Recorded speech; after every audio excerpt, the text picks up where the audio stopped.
1, 2, 3, 4. Frog, frog, tadpole, frog. Super, you're getting really good at this. Now onto the bottom line. This lesson involves a Year 5 class working together to compose and perform a rondo. I can see from your lovely classroom that you have been doing a lot of work recently in science about plants, parts of plants and what those parts do. So we began composing the rondo by having a brainstorm of all the words linked with the children's topic of plants, and we chose the ones we liked for their interest and their rhythmic value. Who's got an interesting word or phrase to kick us off with?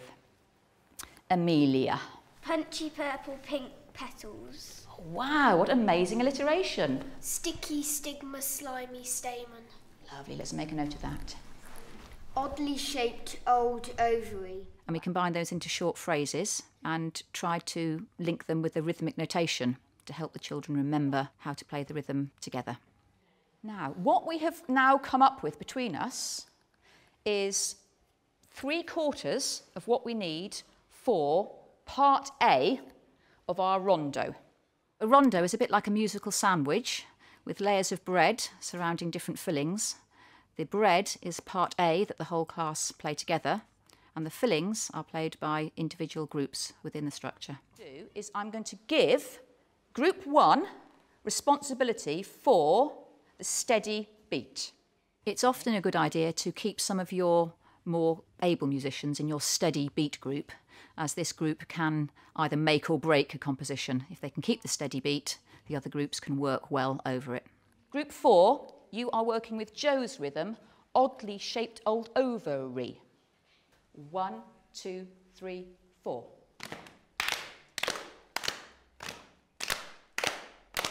Good. Keep it going.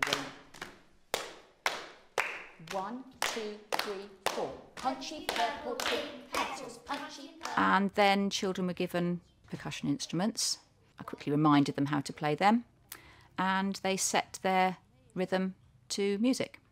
So in a minute you're going to be playing exactly what you were just chanting. If you don't have any pitch percussion instruments in school, the children could use vocal or body percussion instead. Boomwhackers are really great. They're cheap, they're fun, they're funky, they're bright. The children love them. The best sound can be made from chime bars and glockenspiels and xylophones by encouraging the children to hold the beater lightly between their thumb and their forefinger and bouncing the beater off the middle of the bar. Quick long, pollen. Yeah, now that's an interesting rhythm. Oh, can you do that again? So we've agreed on that rhythm. So if I say, instead of bees, what animal could I say that would sound exactly the same as bees? Frog, tadpole or worm?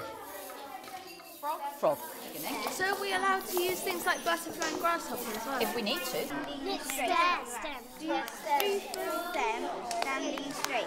I think it should be tadpole, frog. Now, the moment has come in which we're going to put together our sandwich. We're going to be really, really ambitious today. We're going to try and perform the rondo and record it all in one go. It's well worth the extra time and effort to record the children's music if you can. It gives them a chance to listen back to themselves, and they often hear things in the recording that they aren't able to notice while they're concentrating on performing the piece.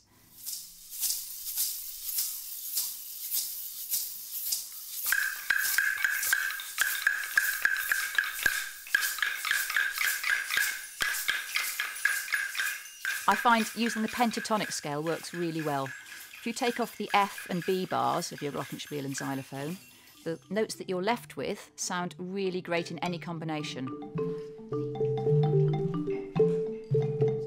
The children love the oriental sound, and it seems to have quite a calming, soothing effect on them.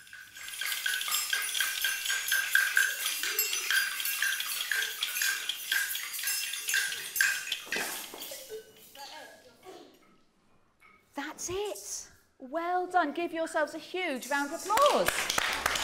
Brilliant. 5 TM, that was absolutely amazing. I didn't think you'd do that.